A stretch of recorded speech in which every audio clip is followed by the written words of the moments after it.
مصر میں جہاں آج اسوان ڈیم ہے، 800 سال پہلے وہاں ایک خون ریز معرکہ لڑا گیا تھا۔ مورخوں نے سلطان صلاح الدین ایوبی کے دور کی اس لڑائی کا ذکر کیا ہی نہیں، اگر کیا ہے تو اتنا کہ سلطان صلاح الدین ایوبی کا ایک جرنیل باغی ہو گیا تھا۔ قاضی بہاؤالدین شداد نے اپنی ڈائری میں اس جرنیل کا نام بھی لکھا ہے۔ نام القنص تھا، جس کا تلفظ القند ہے۔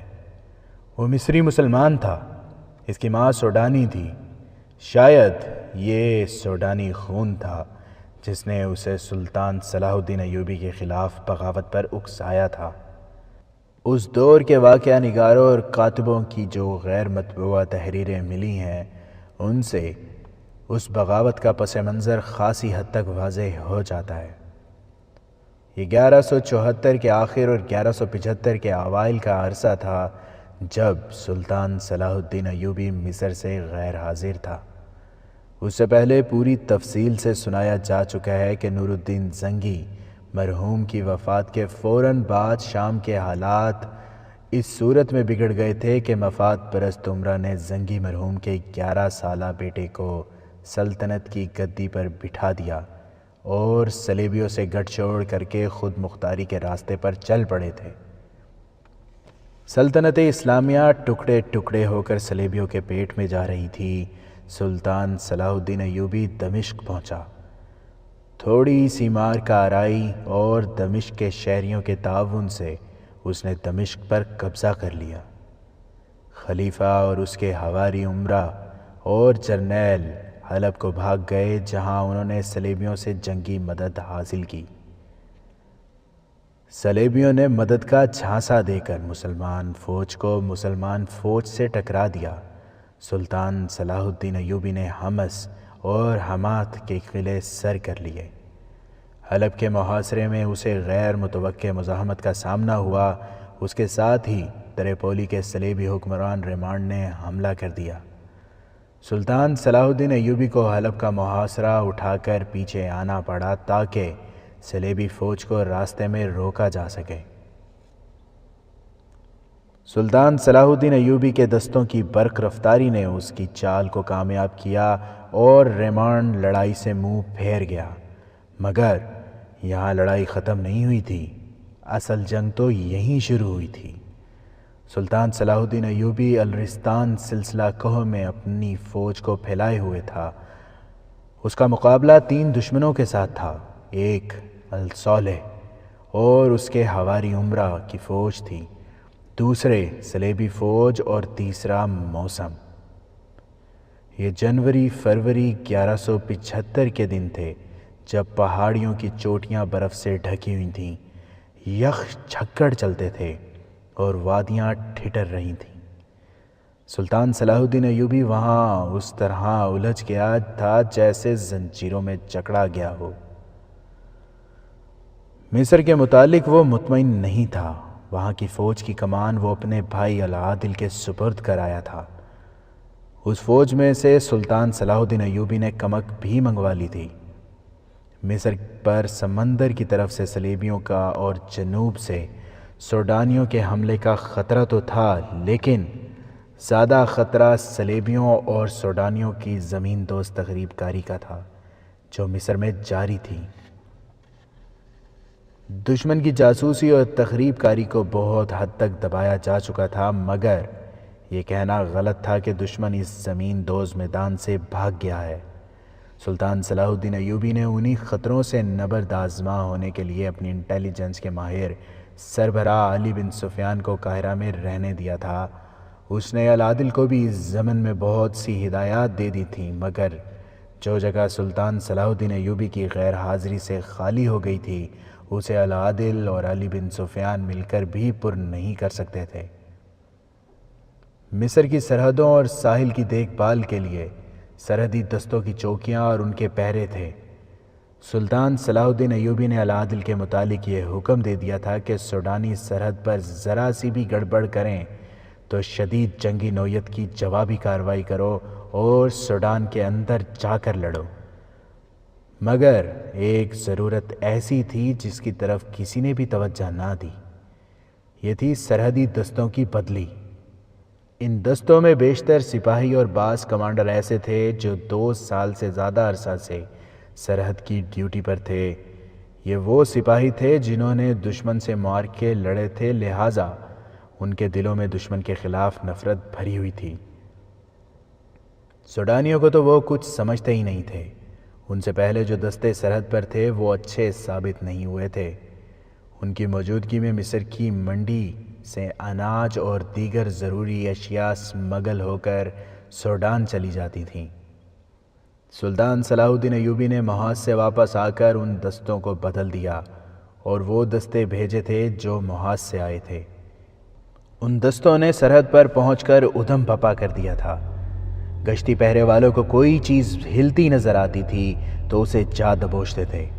وہ تیز رفتار تھے اور ان کی نظریں عقابی تھیں۔ انہوں نے سرحد صحیح معنوں میں سر بمہر اور مقفل کر دی تھی۔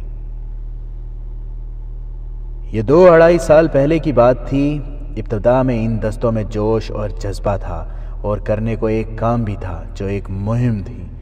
وہ جاں فشانی سے اس میں مگن رہے۔ چند مہینوں میں ہی انہوں نے یہ مہم سر کر لی اور فارغ ہو گئے۔ یہ فراغت ان کے جذبے کو دیمک کی طرح کھانے لگی۔ سلطان صلاح الدین ایوبی ہر پہلو، ہر گوشے اور ہر عنصر پر نظر رکھتا تھا، لیکن سرحدی دستوں کی بدلی اتنی معمولی سی بات تھی جس پر وہ ذاتی توجہ نہ دے سکا۔ سرحدی دستوں کا شعبہ الگ تھا جس کا کمانڈر سالار کے عہدے کا ایک فرد تھا اور یہ القن تھا۔ یہ اس کے فرائض میں شامل تھا کہ وہ سال میں 3 بار نہیں تو 2 بار سرحدی دستوں کی بدلی کرتا رہتا۔ اس نے یہ بے حد ضروری کارروائی نہ کی۔ اس کوتاہی کے اثرات سامنے آنے لگے۔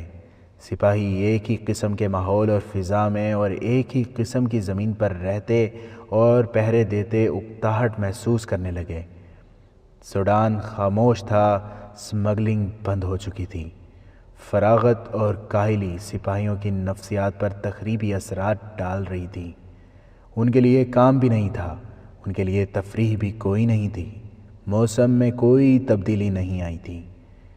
ریت کا سمندر اور ریت کے ٹیلے ایک ہی جیسے صدیوں سے چلے آ رہے تھے۔ آسمان کا رنگ ایک ہی جیسا رہتا تھا۔ اس کیفیت اور سپاہیوں کی اکتاہٹ کا پہلا اثر یہ دیکھنے میں آیا کہ وہ گشتی پہرے پر جاتے تو راہ جاتے مسافروں سے یہ پوچھنے کی بجائے کہ وہ کون ہیں اور کہاں جا رہے ہیں اور ان کے پاس کیا ہے، وہ انہیں روک کر ان سے گپ شپ لگاتے اور ان سے ادھر ادھر کی باتیں پوچھتے۔ یہ دل بہلانے کا ایک ذریعہ تھا۔ جن چوکیوں کی ذمہ داری کے علاقے میں کوئی گاؤں تھا، سپاہی وہاں چلے جاتے اور گپ بازی سے دل بہلا آتے۔ سرحد کے رکھوالوں کا یہ انداز ملک کے لیے خطرناک تھا، مگر وہ سپاہی تھے اور اکتائے ہوئے بھی تھے۔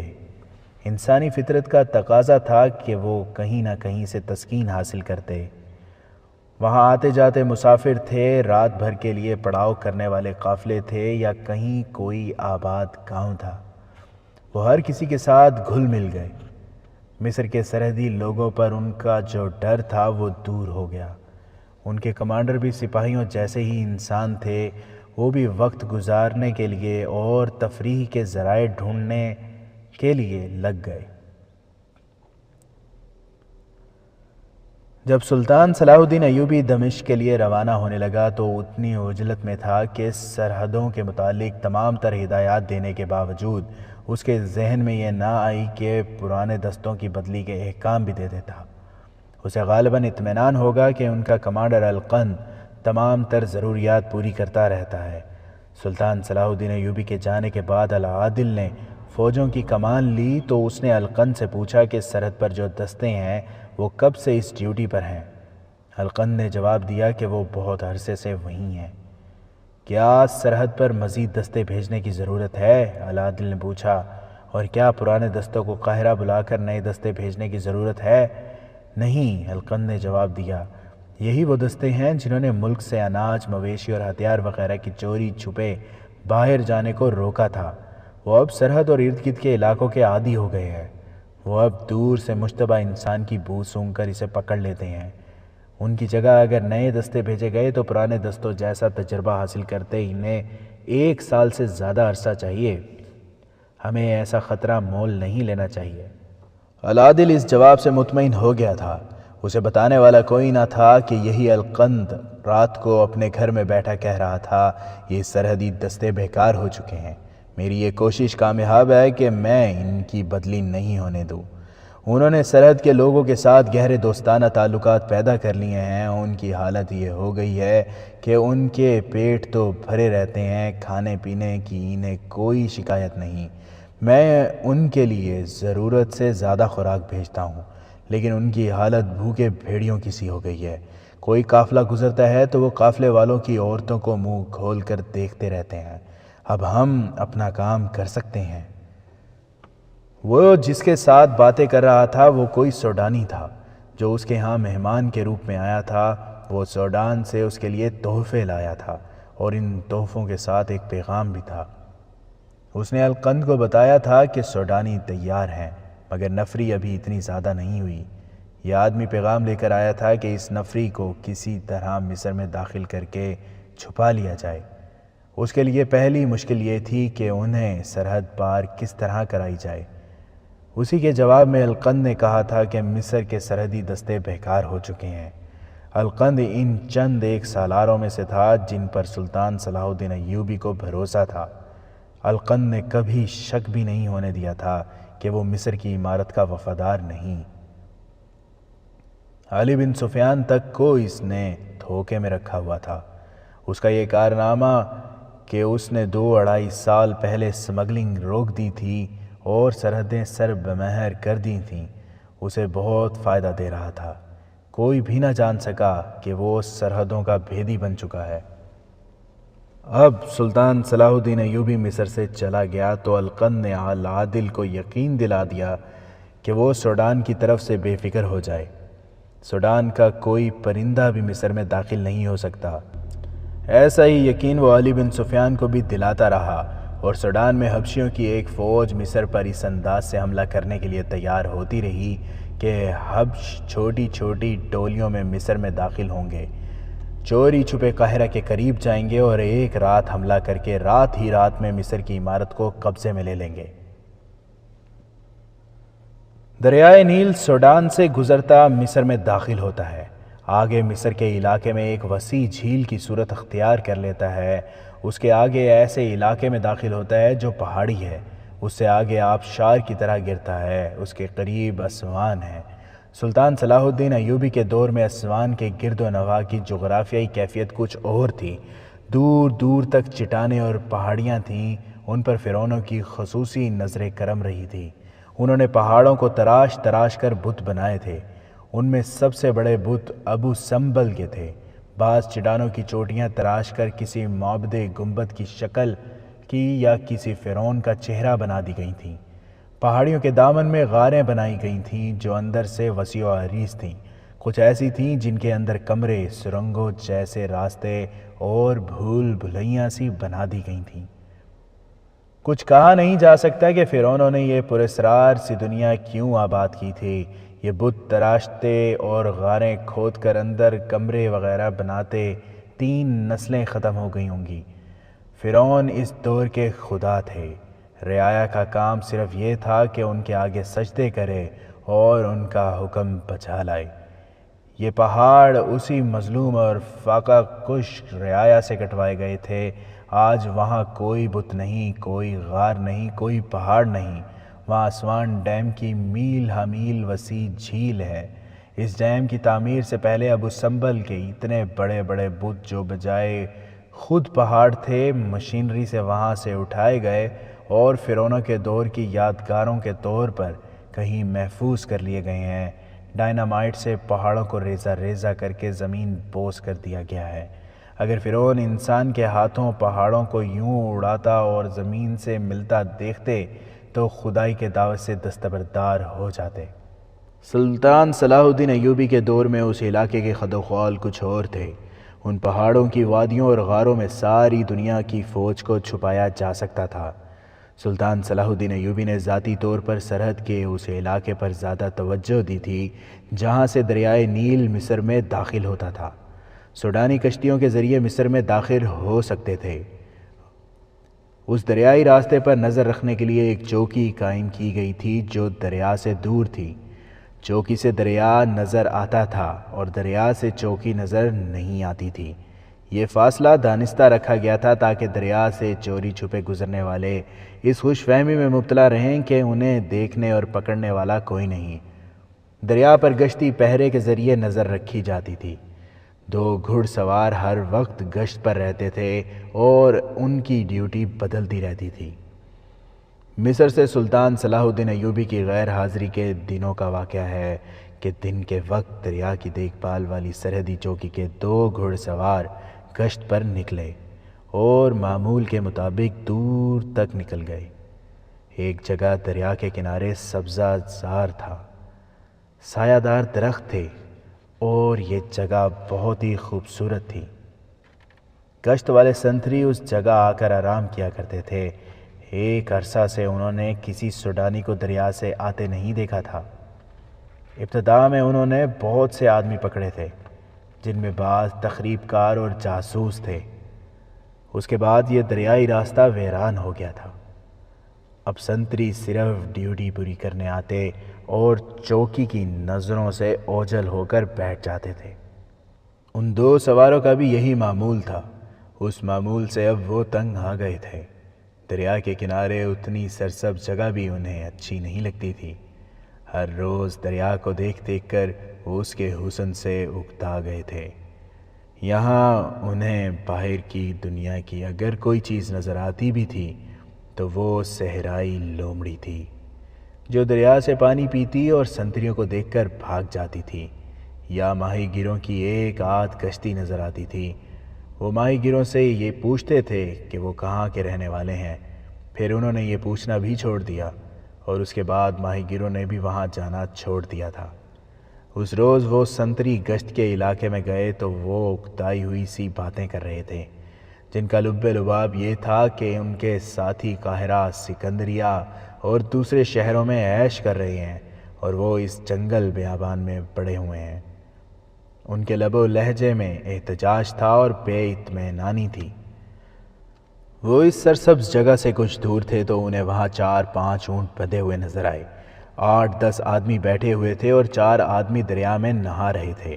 دونوں سوار آگے چلے گئے مگر رک گئے۔ وہ کوئی انسان نہیں ہو سکتے تھے۔ انہیں جس چیز نے حیرت سے زیادہ خوف میں مبتلا کر دیا تھا وہ یہ تھی کہ دریا میں 4 آدمی نہیں بلکہ 4 جوان لڑکیاں نہا رہی تھیں۔ انہوں نے 70 باریک کپڑوں سے ڈھانپے ہوئے تھے۔ وہ دریا میں اس جگہ ڈبکیاں لگا رہی تھیں جہاں پانی ان کی کمر تک تھا۔ ان کے جسموں کے رنگ مصریوں کی نسبت زیادہ ستھرے اور جاذب تھے۔ وہ قہقہے لگا رہی تھیں۔ گھوڑا سوار یہ سمجھ کر ڈر گئے کہ یہ جل پریاں ہیں یا آسمان سے اتاری ہوئی پریاں یا فرعونوں کی شہزادیوں کی بدرو ہیں۔ وہ دونوں رکے رہے اور انہیں دیکھتے رہے۔ انہوں نے وہیں سے واپسی کا ارادہ کر لیا، لیکن جو آدمی بیٹھے ہوئے تھے انہوں نے ان کی طرف دیکھا۔ 2 آدمی اٹھ کر ان کی طرف آئے۔ لڑکیوں نے بھی انہیں دیکھ لیا تھا۔ وہ چاروں دریا سے نکل کر کنارے کی خشک اوٹ میں چلی گئیں۔ گھڑ سواروں کا خوف ذرا کم ہوا، وہ آخر فوجی تھے۔ قریب جا کر انہوں نے ان 2 آدمیوں سے پوچھا کہ وہ کون ہیں اور یہاں کیا کر رہے ہیں۔ دونوں آدمیوں نے جھک کر سلام کیا۔ وہ صحرائی لباس میں تھے۔ انہوں نے بتایا کہ وہ قاہرہ کے تاجر ہیں، بہت سے سرحدی دیہات میں مال فروخت کر کے واپس جا رہے ہیں۔ قاہرہ جانے کا یہ راستہ تو نہیں، ایک سوار نے کہا۔ لڑکیوں کا شوق ہے کہ دریا کے کنارے کنارے جائیں گے۔ ایک نے جواب دیا، ہم اپنے کام سے فارغ ہو گئے ہیں، واپسی کی کوئی جلدی نہیں، 2-3 راتیں یہیں قیام کریں گے۔ اگر آپ کو شک ہو تو چل کر ہمارا سامان دیکھ لیں، ہمارے پاس بہت سی رقم ہے، وہ بھی دیکھ لیں تاکہ آپ کو یقین ہو جائے کہ ہم واقعی مصر کے تاجر ہیں۔ دونوں گھڑ سوار ان کے ساتھ چل پڑے اور قیام کی جگہ پہنچے تو سب اٹھ کھڑے ہوئے۔ سب نے جھک کر سلام کیا، پھر دونوں کے ساتھ مصافحہ کیا۔ ایک آدمی نے پوچھا کہ وہ ان کا سامان کھول کر دیکھیں گے۔ گھڑ سوار سنتری گھوڑوں سے اتر چکے تھے۔ انہوں نے ایک دوسرے کی طرف دیکھا اور کہا کہ وہ سامان نہیں دیکھیں گے۔ ایک آدمی نے سلطان صلاح الدین ایوبی کی فوج کی تعریفیں شروع کر دیں۔ پھر انہوں نے ان دونوں کی جوانی، دلیری اور فرض کی تعریفیں کی۔ انہوں نے ایسی کوئی بات نہ کی جس سے ان دونوں کو کوئی شک ہوتا۔ اس دوران چاروں لڑکیاں کپڑے پہن کر اور بال جھاڑ کر آ گئی تھیں، لیکن وہ شرمائی سی پرے ہٹ کر کھڑی رہیں۔ اس ویرانے میں ان سپاہیوں نے 2-2.5 سال بعد باہر کے چند آدمیوں کی محفل دیکھی اور انہیں عورت ذات نظر آئی۔ ان لڑکیوں میں انہوں نے عورت کا ایک روپ دیکھا، ماں، بہن، بیوی، اور وہ عورت بھی جو ماں ہوتی ہے، نہ بہن نہ بیوی۔ دونوں کی نظریں ان لڑکیوں نے گرفتار کر لیں۔ لڑکیاں انہیں دیکھ دیکھ کر شرماتی اور منہ چھپا چھپا کر مسکراتی تھیں۔ ان کے شرم و حجاب سے پتہ چلتا تھا کہ یہ سب اچھے خاندان کے لوگ ہیں۔ یہ دونوں سرحدی سپاہی ان آدمیوں کی باتوں اور خصوصاً لڑکیوں میں ایسے محو ہو گئے کہ اپنی ڈیوٹی بھول گئے۔ سرحدی علاقے میں اتنی مدت سے پڑے رہنے اور فارغ ہونے کے جو برے اثرات تھے، وہ بڑی خطرناک نفسیاتی تشنگی بن کر ان پر غالب آ گئے۔ ایک آدمی دریا کے کنارے برچھی لیے کھڑا مچھلیاں پکڑ رہا تھا۔ وہ پانی پر دانے سے پھینکتا تھا، مچھلیاں اوپر آ جاتی تھیں اور وہ اوپر سے برچھی مارتا تو ایک مچھلی برچھی کی آنی میں پروئی ہوئی باہر آ جاتی۔ وہ بہت سی مچھلیاں پکڑ چکا تھا۔ کسی نے لڑکیوں سے کہا کہ وہ مچھلیاں بھونیں۔ چاروں لڑکیاں دوڑی گئیں۔ انہوں نے آگ جلائی اور مچھلیوں کو کاٹ کر آگ پر رکھ دیا۔ گھڑ سوار سرحدی سپاہی اپنے کھانے سے بھی اکتائے ہوئے تھے۔ ان کا کھانا اچھا ہوتا تھا، مگر ہر روز ایک ہی قسم کا کھانا کھا کھا کر وہ اس کھانے سے بھی اکتائے ہوئے تھے۔ دریائے نیل کے کنارے ان کے سامنے بھنی ہوئی مچھلی اور خشک پکا ہوا گوشت رکھا گیا تو دیکھ کر ہی ان پر نشہ طاری ہو گیا۔ سب مل کر کھانے لگے تو کھانا اور زیادہ لذیذ ہو گیا۔ کھانے کے دوران دونوں نے دیکھا کہ ایک لڑکی ان کے ایک گھوڑے کی گردن اور زین پر ہاتھ پھیرتی اور گھوڑے کو اشتیاق سے دیکھتی تھی۔ لڑکیاں مردوں کے ساتھ کھانے پر نہیں بیٹھی تھیں۔ گھوڑے والا سپاہی لڑکی کو دیکھ رہا تھا جو گھوڑے پر ہاتھ پھیر رہی تھی۔ لڑکی نے ادھر دیکھا تو مسکرا کر اس نے منہ پھیر لیا، کیونکہ اس گھوڑے کا سوار اسے دیکھ رہا تھا۔ ان سپاہیوں نے اتنی خوبصورت لڑکیاں پہلے کبھی نہیں دیکھی تھیں۔ ایک بوڑھے نے سپاہیوں سے کہا، ان لڑکیوں نے کبھی گھوڑے کی سواری نہیں کی، اور یہ جو لڑکی گھوڑے کے قریب کھڑی ہے گھڑ سواری کی شوقین ہے، لیکن اسے گھوڑے پر بیٹھنے کا کبھی موقع نہیں ملا۔ ہم ان چاروں کا شوق پورا کر دیں گے، ایک سپاہی نے کہا۔ کھانے کے بعد وہ سپاہی اٹھا اور اپنے گھوڑے کے پاس چلا گیا۔ لڑکی جھینپ کر پرے ہو گئی۔ سپاہی نے اسے کہا، آؤ میں تمہیں سواری کراتا ہوں، باری باری چاروں کو گھوڑے پر بٹھا دوں گا۔ کسی نے لڑکی سے کہا، ان سے شرماؤ نہیں، یہ تو تمہاری عزت اور ملک کے رکھوالے ہیں، یہ نہ ہوں تو سلیبی اور سوڈانی معلوم نہیں تمہارا کیا حشر کریں۔ لڑکی جھجکتی شرماتی گھوڑے کے قریب گئی۔ سپاہی نے اس کا پاؤں اٹھا کر رکاب میں ڈالا اور اسے اٹھا کر گھوڑے پر بٹھا دیا۔ سپاہی کو کسی نے آواز دی اور کچھ کہا۔ سپاہی اس طرف متوجہ ہوا۔ اچانک گھوڑا دوڑ پڑا۔ لڑکی کی چیخیں سنائی دیں۔ سپاہی نے گھوم کر دیکھا، گھوڑا سرپٹ دوڑا جا رہا تھا۔ اس کے اوپر لڑکی ادھر ادھر گرتی اور سنبھلنے کی کوشش کرتی تھی۔ سب نے شور بپا کر دیا کہ گھوڑا بے لگام ہو گیا ہے، لڑکی گر کر مر جائے گی۔ سپاہی کے قریب اس کے ساتھی کا گھوڑا کھڑا تھا۔ وہ اچھل کر اس گھوڑے پر سوار ہوا اور ایڑ لگا دی۔ لڑکی والا گھوڑا ایک چٹان سے گھوم کر نظروں سے اوجھل ہو گیا۔ سپاہی نے اپنے گھوڑے کی رفتار انتہا تک پہنچا دی۔ اسے معلوم تھا کہ لڑکی گری اور اس کا پاؤں رکاب میں پھنسا رہ گیا تو اس کی ہڈیاں ٹکڑے ٹکڑے ہو جائیں گی اور گھوڑا اسے گھسیٹ گھسیٹ کر ہڈیوں سے گوشت اتار دے گا۔ سپاہی نے گھوڑا چٹان سے موڑا۔ آگے کھلی وادی تھی۔ لڑکی کو گھوڑا اٹھائے دوڑا جا رہا تھا۔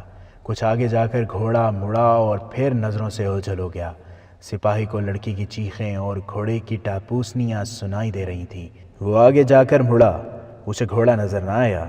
عجیب بات یہ تھی کہ اسے اب کوئی آواز نہیں سنائی دے رہی تھی، نہ گھوڑے کے ٹاپوں نہ لڑکی کی چیخوں کی۔ وہ سمجھا گھوڑا کسی کھڈ میں جا گرا ہے۔ اس نے گھوڑے کی رفتار کم کر دی۔ کچھ اور آگے گیا تو ایک اوٹ سے اسے لڑکی کی آواز سنائی دی، ادھر جلدی سے میرے پاس آ جاؤ۔ سپاہی نے ادھر دیکھا تو اس پر خوف طاری ہو گیا۔ گھوڑا کھڑا تھا اور لڑکی اطمینان سے اس پر سوار تھی۔ اس کے چہرے پر ڈر یا گھبراہٹ نہیں تھی، بلکہ ہونٹوں پر مسکراہٹ تھی۔ سپاہی نے ایک بار تو ارادہ کر لیا کہ گھوڑے کو ایڑ لگائے اور بھاگ جائے۔ اسے یقین ہو گیا تھا کہ یہ لڑکی شرار یا بدروح ہے اور اسے دھوکے سے اس ڈھکی چھپی جگہ لے آئی ہے اور اب اس کا خون پی جائے گی، لیکن وہ جیسے جکڑ لیا گیا ہو۔ لڑکی کی مسکراہٹ اور اس کے سراپا میں کوئی ایسی قوت تھی جس نے سپاہی کے گھوڑے کا رخ لڑکی کی طرف کر دیا۔ تم سپاہی ہو، مرد ہو، لڑکی نے اسے کہا، مجھ سے ڈر رہے ہو؟ وہ اس کے قریب گیا تو لڑکی نے اس کا ہاتھ اپنے ہاتھ میں لے کر کہا، گھوڑا بے لگام نہیں ہوا تھا، میں نے اسے خود ایڑ لگائی اور بھگایا تھا اور چیخیں مار کر یہ ظاہر کیا تھا کہ گھوڑا بے لگام ہو گیا ہے اور میں گر پڑوں گی۔ مجھے امید تھی کہ تم میرے پیچھے آؤ گے۔ میں اناڑی نہیں، شاہ سوار ہوں۔ تم نے یہ دھوکہ کیوں دیا ہے؟ سپاہی نے پوچھا۔ مجھے تمہاری مدد کی ضرورت ہے، لڑکی نے کہا۔ میں یہ باتیں سب کے سامنے نہیں کر سکتی تھی۔ تم نے ان آدمیوں میں ایک بوڑھا دیکھا ہے؟ وہ میرا خاوند ہے۔ اس کی عمر دیکھو اور میری جوانی دیکھو۔ میرے ساتھ جو لڑکیاں ہیں ان میں سے ایک میری طرح ایک بوڑھے آدمی کی بیوی بنا دی گئی ہے۔ تم جانتے ہو کہ لڑکی کو جس کے ساتھ باندھ دو وہ بول نہیں سکتی۔ یہ بوڑھا مجھے خوش کرنے کے لیے اپنے ساتھ لیے پھرتا ہے۔ یہ سب تاجر ہیں، ہمیں بھی اپنے ساتھ لیے پھرتے ہیں۔ دوسری دو لڑکیاں کون ہیں؟ سپاہی نے پوچھا۔ وہ دونوں شادی شدہ ہیں، لڑکی نے جواب دیا۔ ان کے خاوند جوان ہیں اور وہ انہیں سیر سپاٹے کے لیے ساتھ لاتے ہیں۔ تم میری مدد کرو۔ اگر یہ لوگ تمہیں اغوا کر کے لائے ہوتے تو میں ان سب کو چوکی لے جاتا، سپاہی نے کہا۔ تم اس کی بیوی ہو۔ میں نے اسے اپنا خاوند تسلیم نہیں کیا، لڑکی نے کہا۔ تمہیں دیکھا ہے تو میرے دل میں اس بوڑھے کی نفرت اور زیادہ گہری ہو گئی ہے، اس نے جذباتی لہجے میں کہا۔ تمہیں پہلی نظر میں دیکھ کر میرے دل سے آواز آئی کہ یہ ہے تمہارا خاوند۔ خدا نے تمہیں اس خوبرو جوان کے لیے پیدا کیا ہے۔ میں اتنا خوبصورت نہیں جتنا تم نے کہا ہے، سپاہی نے کہا۔ تم مجھے کیوں دھوکہ دے رہی ہو؟ تمہارے دل میں کیا ہے؟ خدا جانتا ہے کہ میرے دل میں کیا ہے، لڑکی نے مایوس سے لہجے میں کہا۔ وہی تمہارے دل میں رحم ڈالے گا۔ اگر تم میرے دل کی آواز کو دھوکہ سمجھتے ہو تو میں اپنے خاوند کے پاس نہیں جاؤں گی۔ گھوڑے کو ایڑ لگاؤں گی اور سیدھی دریا میں گھوڑے سمیت کود جاؤں گی۔ خدا سے جا کر کہوں گی کہ تم میرے قاتل ہو۔ وہ ایک تشنا سپاہی تھا، سرحد کی ڈیوٹی سے اکتایا ہوا تھا۔ وہ سلطان صلاح الدین ایوبی، علی بن سفیان اور یلعادل نہیں تھا۔ وہ سپاہی تھا، جوان تھا اور یہی اس کی شخصیت تھی۔ لڑکی کے حسن و شباب اور اس کے انداز اور اس کی باتوں نے اسے موم کر دیا۔ البتہ اس احساس کا اس نے اظہار کر دیا، میں کمتر سپاہی ہوں اور تم شہزادیوں سے کم نہیں۔ تم مخمل سے نکل کر میرے ساتھ اس ریت پر اور ان چٹانوں میں زندہ نہیں رہ سکو گی۔ اگر خواہش مخمل اور دولت کی ہوتی تو اس بوڑھے خاوند سے بہتر میرے لیے کوئی خاوند نہیں ہو سکتا تھا، لڑکی نے کہا۔ اس نے اپنی دولت میرے قدموں میں ڈال رکھی ہے، لیکن میں کسی سپاہی کی بیوی بننا چاہتی ہوں۔ میرا باپ بھی سپاہی ہے، 2 بڑے بھائی بھی سپاہی ہیں، وہ دمشق اور شام کے محاذ پر سلطان صلاح الدین ایوبی کی فوج میں ہیں۔ مجھے اس بوڑھے کے حوالے میری ماں نے کیا ہے۔ ہم غریب لوگ ہیں، میری خوبصورتی میری بد نصیبی کا باعث بنی ہے۔ میں شاہ سوار ہوں، یہ میرے خاوند کو معلوم نہیں۔ ہمارے خاندان کی دولت یہی عسکری روایات ہیں۔ میں نے ہمیشہ یہ خواہش کی ہے کہ سلطان صلاح الدین ایوبی کی فوج میں شامل ہو جاؤں۔ اگر یہ ممکن نہ ہو تو کسی سپاہی کے ساتھ شادی کر لوں۔ تم ریت اور چٹانوں کی باتیں نہ کرو، میں اس ریت کی پیداوار ہوں، اور جب میرا خون اسی ریت میں جذب ہو جائے گا تو میری روح مطمئن ہو کر خدا کے حضور جائے گی۔ میں تمہاری مدد کس طرح کر سکتا ہوں؟ آؤ، لڑکی نے کہا، آہستہ آہستہ واپس چلتے ہیں، وہ لوگ ہمارے پیچھے آ رہے ہوں گے۔ راستے میں تمہیں بتاؤں گی کہ میں نے کیا سوچا ہے۔ وہ چل پڑے۔ لڑکی نے کہا، میں تمہیں یہ نہیں کہوں گی کہ مجھے اپنے ساتھ لے چلو، یہ جرم ہوگا۔ میرا خاوند قاضی کے پاس چلا جائے گا اور ہم دونوں سزا پائیں گے۔ پہلے اس خاوند سے آزاد ہونا ہے۔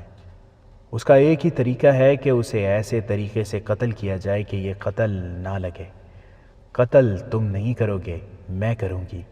ہو سکتا ہے اسے شراب میں کچھ پلا کر اور رات کو دریا کے کنارے لے جا کر دھکا دے دوں اور کہوں کہ وہ نشے میں دریا میں اتر گیا۔ اس کے لیے 2-4 روز انتظار کرنا پڑے گا۔ میں اسے یہیں رکھوں گی۔ تمہارے پاس کوئی زہر ہے؟ سپاہی نے پوچھا۔ لڑکی نے قہقہا لگایا اور کہا، تم بدھو سپاہی ہو۔ میں قاہرہ کے دور اوپر کے علاقے کی رہنے والی ہوں جس میں سے یہ دریا گزرتا ہے۔ ہماری خوراک مچھلی ہے۔ مچھلی کا پتا زہر سے بھرا ہوتا ہے۔ تم نے دیکھا ہے کہ ہم یہاں بھی مچھلیاں پکڑتے ہیں۔ میں مچھلی کا پتا الگ کر کے چھپا لوں گی اور اس میں سے چند قطرے بوڑھے کو شراب میں ملا دوں گی، پھر اسے سیر کے بہانے دریا کے کنارے لے جاؤں گی۔ پھر میں تمہیں کس طرح لے جاؤں گا؟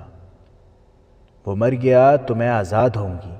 لڑکی نے جواب دیا، میں سب سے کہہ دوں گی کہ تم میں سے کوئی بھی میرا وارث نہیں جو مجھے اپنی مرضی کی شادی سے روکے۔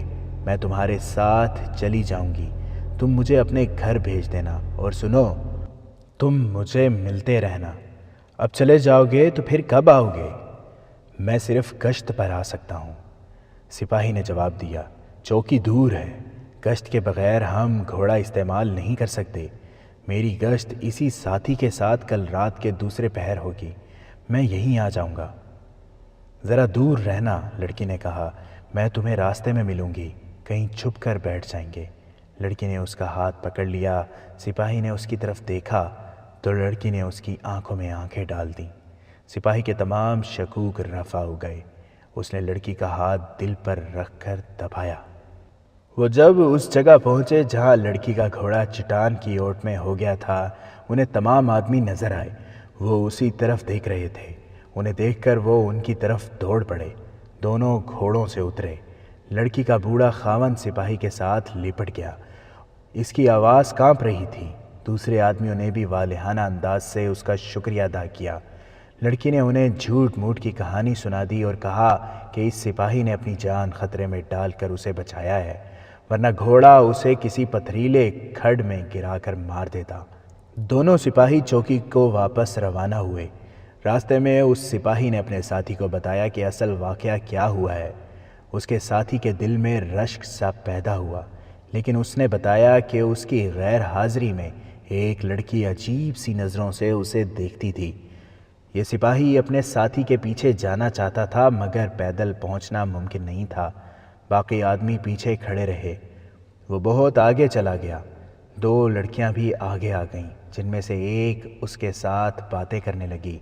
باتوں باتوں میں لڑکی نے اس سپاہی کے ساتھ محبت کا اظہار کیا اور اس سے پوچھا کہ وہ اسے پھر کب ملے گا۔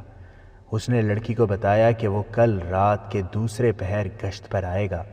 اس لڑکی نے اسے بتایا کہ اسے ایک بوڑھے کے ساتھ بیاہ دیا گیا ہے اور وہ اس کے ساتھ بھاگنا چاہتی ہے۔ دونوں کی کہانی ایک جیسی تھی۔ انہوں نے اس مسئلہ پر غور کرنا شروع کر دیا کہ وہ لڑکیوں کو کس طرح اپنے ساتھ لے جائیں گے۔ وہ دونوں اس پر بھی غور کرنے لگے کہ اگر لڑکیاں اپنے خاوندوں کو قتل نہ کر سکیں تو وہ خود انہیں قتل کریں، اور کس طرح کریں گے۔ دونوں سپاہی بڑے ہی حسین تصورات میں خمار کی کیفیت میں اپنی چوکی پر پہنچے۔ انہوں نے اپنے کمانڈر کو رپورٹ دی کہ فلاں جگہ قاہرہ کے تاجروں کا قافلہ رکا ہوا ہے، جس کے سامان کی تلاشی لے لی گئی ہے اور ہر طرح اطمینان کر لیا گیا ہے کہ وہ مشتبہ اور مشکوک لوگ نہیں۔ ان سپاہیوں نے لڑکیوں کا ذکر بھی کیا۔ چوکی کے کمانڈر نے رپورٹ کے پہلے حصے کو توجہ سے نہیں سنا تھا۔ جب لڑکیوں کا ذکر آیا تو اس نے دلچسپی لینی شروع کر دی۔ لڑکیوں کی تعداد، عمر، شکل و صورت، قد بت، رنگ روپ، غرض، اس نے کوئی بات نہ رہنے دی۔ سپاہیوں نے اس کے اس رویے کو محسوس کیا اور خاموش رہے۔ چوکی میں ایک اور چوکی کا سپاہی بیٹھا تھا۔ وہ چوکی وہاں سے 8-10 میل دور تھی۔ اس کے کمانڈر نے اس سپاہی کو اس پیغام کے ساتھ بھیجا تھا کہ آج شام کے بعد میری چوکی میں آنا، ضروری کام ہے۔ کمانڈر نے یہ پیغام لانے والے سپاہی کو یہ کہہ کر روک لیا تھا کہ اکٹھے چلیں گے۔ سورج غروب ہوتے ہی کمانڈر سپاہی کے ساتھ روانہ ہو گیا۔ دوسری چوکی پر پہنچا تو شام گہری ہو چکی تھی۔ یہ چوکی ہری بھری جگہ تھی۔ وہاں اس شام کچھ اور ہی رونق تھی۔ چوکی کے تمام سپاہی جو ڈیوٹی پر نہیں تھے چوکی کے باہر گول دائرے میں بیٹھے تھے۔ مشعلیں جل رہی تھیں۔ چوکی کا کمانڈر وہاں نہیں تھا۔ اس کے خیمے میں گئے، وہاں 2 لڑکیاں بیٹھی تھیں اور 3 صحرائی آدمی بھی تھے۔ ان کے قریب ساز اور دف پڑے تھے۔ مہمان کمانڈر کے آتے ہی کھانا چنا گیا۔ سب کھا چکے تو چوکی کے کمانڈر کے کہنے پر سازندے اور لڑکیاں باہر چلی گئیں۔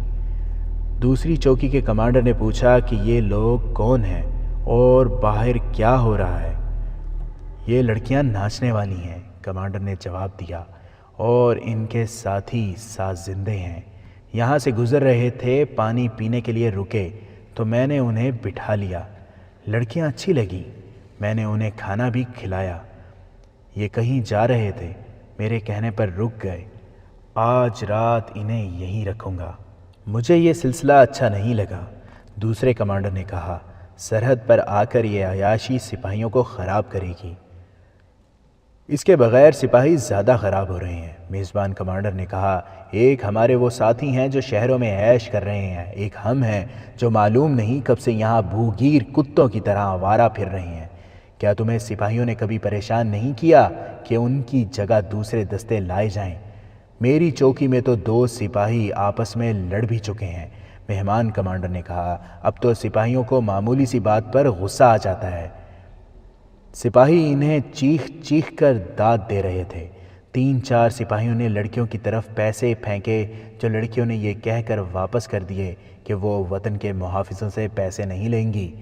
ان کے سازندوں نے بھی سپاہیوں سے کہا کہ اگر وہ ناچ گانے سے خوش ہوتے ہیں تو انہیں جب بھی بلایا جائے گا وہ بلا اجرت آ جایا کریں گے۔ ان تماشائیوں میں 2 کمانڈر تھے۔ ان کے عہدے کوئی زیادہ اونچے تو نہیں تھے، پھر بھی وہ ذمہ دار افراد تھے اور وہ دونوں اپنی ذمہ داریوں کو بھول چکے تھے۔ انہوں نے یہ معلوم کرنے کی بھی کوشش نہ کی کہ ناچنے گانے والی یہ پارٹی آئی کہاں سے ہے اور جا کہاں رہی ہے، اور جو کچھ سازندوں نے اپنے متعلق بتایا ہے وہ صحیح بھی ہے یا نہیں۔ کمانڈروں نے یہ بھی نہ دیکھا کہ تماشائیوں میں مصر کے صحرائی لباس میں جو چند ایک آدمی آ بیٹھے ہیں وہ کون ہیں اور کہاں سے آئے ہیں، اور ان کمانڈروں نے یہ بھی نہ دیکھا کہ چوکی کے 4 سپاہی گشتی پہرے سے جلدی واپس آ گئے ہیں اور ان کی جگہ دوسرے 4 سپاہی پہرے کے لیے گئے ہی نہیں۔ چوکی سے کچھ دور رات کی طرح سیاہ چہروں والے کم و بیش 50 آدمی ایک دوسرے کے پیچھے سوڈان کی طرف سے آ رہے تھے۔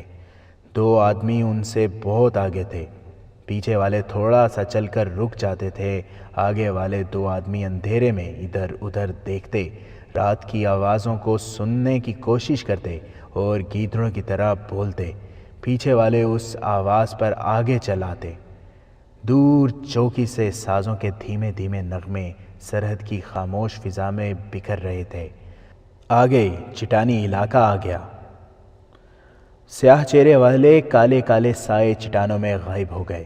ان کے پاس برچیاں تھیں، تلواریں اور خنجر بھی تھے، اور ہر ایک نے 4 4 5 5 کمانیں اور تیروں کا وزنی خزانہ اٹھا رکھا تھا۔ ان کے استقبال کے لیے وہاں 3 4 آدمی موجود تھے۔ ان میں سے کسی نے آنے والی پارٹی کے سردار سے ہنس کر کہا، لڑکیوں نے کام کر دیا ہے۔ ہاں، سردار نے کہا، ہم ان کے سازوں کے نغمے سنتے آئے ہیں۔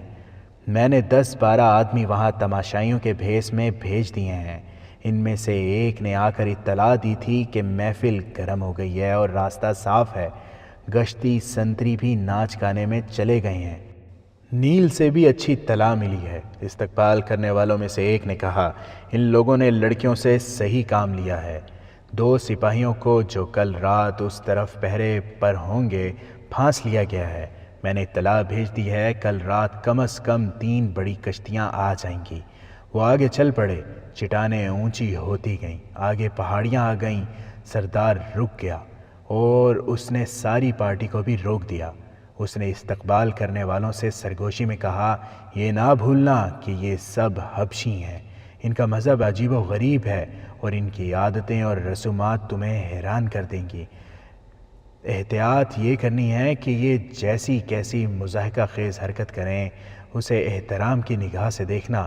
ہم انہیں مذہب کے نام پر لائے ہیں، انہیں جھانسا دیا ہے کہ انہیں اس جگہ لے جا رہے ہیں جہاں خدا رہتا ہے، وہ خدا جو ریت کو پیاسا رکھتا، سورج کو آگ دیتا اور آسمان سے بجلی اور پانی برساتا ہے۔ ایک مشکل پیش آئے گی، یہ لوگ جنگ سے پہلے انسانی قربانی دینے کے قائل ہیں۔ یہ ان کا سردار بتائے گا کہ قربانی مرد کی دینی ہے یا عورت کی، یا ایک مرد اور ایک عورت کی۔ اگر ہم نے ان کی یہ رسم پوری کر دی تو پھر انہیں لڑائی میں دیکھنا، قاہرہ کی اینٹ سے اینٹ بجا دیں گے۔ سلطان صلاح الدین ایوبی کی یہ فوج ان کے سامنے ایک دن سے زیادہ نہ ٹھہر سکے گی۔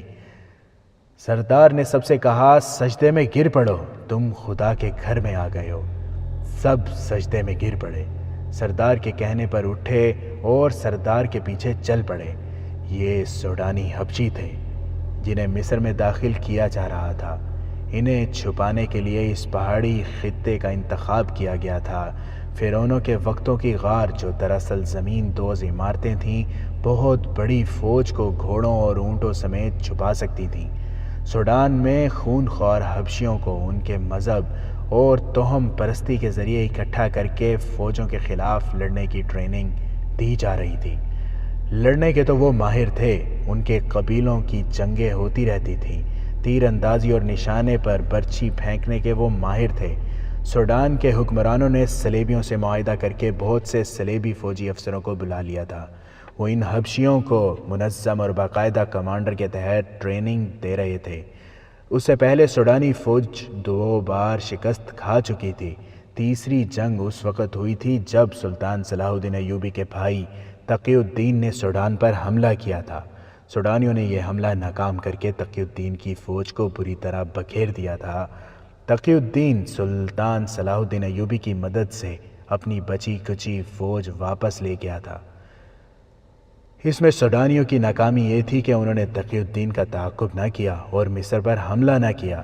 اگر سوڈانی تعاقب کرتے تو تقی الدین کی فوج اتنی تھکی ہاری تھی کہ مصر کو سوڈانیوں سے بچا نہ سکتی۔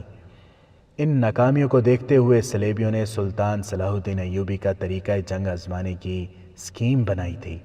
انہوں نے دیکھ لیا تھا کہ سلطان صلاح الدین ایوبی کم سے کم نفری سے زیادہ فوج پر شب خون قسم کا حملہ کرتا اور جم کر لڑنے کی بجائے اپنے دستوں کو گھما پھرا کر لڑتا اور بڑی سے بڑی گٹھی ہوئی فوج کو بکھیر دیتا ہے۔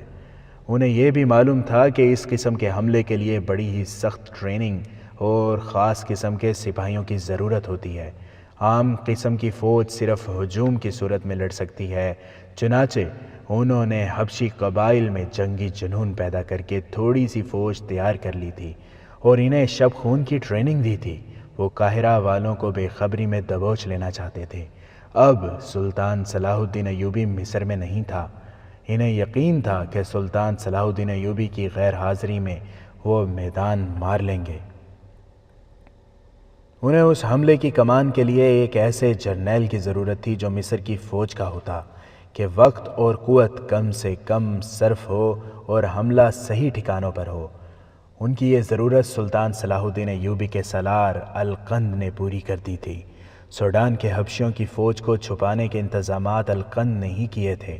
اس نے مصری فوج کے 4-5 جونیئر کمانڈر بھی اپنے ساتھ ملا لیے تھے۔ جاسوسوں کے ذریعے اس کا رابطہ سوڈان کے ساتھ تھا۔ اب یہ فوج مصر میں داخل ہو رہی تھی۔ رات گئے تک چوکی پر ناچ گانا ہوتا رہا۔ دوسری چوکی کا کمانڈر وہاں سے اپنی چوکی کے لیے روانہ ہونے لگا تو اس نے اس چوکی کے کمانڈر سے کہا کہ وہ ان لوگوں سے کہے کہ کل رات اس کی چوکی پر آئیں۔ سازندے مان گئے۔ انہیں اور جانا ہی کہاں تھا، وہ تو سوڈانیوں بلکہ القند کے بھیجے ہوئے لوگ تھے۔ یہ تو انہوں نے جھوٹ بولا تھا کہ وہ کسی کے بلاوے پر اس کے گاؤں جا رہے تھے۔ ان کے ذمے یہی کام تھا کہ ان 2 چوکیوں پر پانی پینے کے بہانے رکیں اور ایسی باتیں کریں کہ چوکیوں کے کماندار ان کے جال میں آ جائیں۔ ناچنے والی لڑکیاں دلکش تھیں۔ کمانڈر ان کے جال میں آ گیا۔ اس نے دریا والی چوکی کے کمانڈر کو بھی بلا لیا اور 50 حبشی سرحد پار کر کے پہاڑیوں کے پیٹ میں غائب ہو گئے۔ اگلی رات دونوں رقاصائیں دریا والی چوکی پر جا پہنچیں اور وہاں بھی رونق پیدا کی گئی جو اس چوکی پر کی گئی تھی۔ رات کے دوسرے پہر دریا کے ساتھ ساتھ گشت کرنے والے 2 سپاہی واپس آ گئے۔ ان کی جگہ دوسرے 2 سپاہی روانہ ہونے لگے۔ انہیں ساتھیوں نے کہا کہ وہ یہ رونق چھوڑ کر نہ جائیں۔ کمانڈر اس وقت لڑکیوں اور ان کے رقص میں مست ہے۔ لیکن وہ دونوں یہ کہہ کر چل پڑے کہ وہ اپنے فرض میں کوتاہی نہیں کرنا چاہتے۔ یہ وہی 2 سپاہی تھے جنہیں 2 لڑکیوں نے محبت کا اظہار کر کے کہا تھا کہ وہ اپنے بوڑھے خاوندوں سے نجات حاصل کر کے ان کے ساتھ جانا چاہتی ہیں۔ انہیں فرض کا اتنا خیال نہیں تھا جتنا ان لڑکیوں کے پاس پہنچنے کا اشتیاق تھا۔ لڑکیوں نے انہیں کہا تھا کہ وہ انہیں ملیں گی۔ اس سے پہلے وہ آہستہ آہستہ چلتے، رکتے اور چلتے تھے، مگر اس رات چوکی سے ذرا دور ہوتے ہی انہوں نے گھوڑے دوڑا دیے۔ ایک جگہ گھوڑے روک کر اترے اور آہستہ آہستہ چلتے الگ الگ ہو گئے۔ دونوں لڑکیاں مختلف جگہوں پر ان کا انتظار کر رہی تھیں۔ وہ دونوں کو دریا سے دور چٹانوں میں لے گئیں۔ دونوں نے ان پر اپنے حسن و جوانی اور محبت کا طلسم طاری کر دیا اور خاوندوں کے قتل کی اسکیمیں بنتی رہیں۔ دونوں نے کہا کہ وہ اپنے خاوندوں کو شراب میں خواب آور سفوف پلا کر سلا آئی ہیں۔ دونوں سپاہی ایک چٹان کے اس طرف دوسرا کہیں اور، صرف فرض کو ہی نہیں گرد و پیش کو اور دنیا کو بھی فراموش کیے بیٹھے تھے۔ اس جگہ سے تھوڑی دور آگے جہاں ان سپاہیوں نے تاجروں کے قافلے کو بیٹھے دیکھا تھا، دریا کے کنارے 4 سائے ادھر ادھر حرکت کر رہے تھے۔ دریا کی ہلکی ہلکی لہریں جل ترنگ بجا رہی تھیں۔ یہ آدمی پانی کی سطح پر تاریکی میں دور دیکھنے کی کوشش کر رہے تھے۔ وہ بے چین ہوئے جا رہے تھے۔ ایک نے کہا انہیں اس وقت تک آ جانا چاہیے تھا۔ دوسرے نے کہا انہیں اطلاع تو دے دی گئی تھی۔ ایک نے آنکھیں سکیڑ کر کہا وہ بادبان معلوم ہوتے ہیں۔ اس نے ایک دیا جلا کر آہستہ آہستہ دائیں بائیں ہلانا شروع کر دیا۔ دریا میں دور 2 دیے جلتے نظر آئے اور بجھ گئے۔ تھوڑی دیر بعد ایک بادبانی کشتی کنارے کے ساتھ آ لگی۔ کنارے پر کھڑے ایک آدمی نے کہا کسی کی اونچی آواز نہ نکلے۔ مکمل خاموشی سے سیاہ کالے حبشی کشتی سے کنارے پر کودنے لگے۔ اس کے پہلو میں ایک اور کشتی آ رکی، اس میں سے بھی حبشی اترے۔ یہ بہت بڑی کشتیاں تھیں، ان میں سے کم و بیش 200 حبشی اترے۔ پھر ان میں سے سامان اترنے لگا۔ یہ سب جنگی سامان تھا۔ جو ہی کشتیاں خالی ہوئیں، ملاحوں سے کہا گیا کہ بہت تیزی سے کشتیاں واپس لے جائیں۔ ملاحوں نے بادبانوں کے رسے کھینچے، رخ بدلے اور کشتیاں ساحل سے ہٹا کر اندھیرے میں غائب ہو گئیں اور حبشیوں کی یہ کھیپ بھی چٹانوں میں سے ہوتی ہوئی پہاڑوں میں گئی اور غائب ہو گئی۔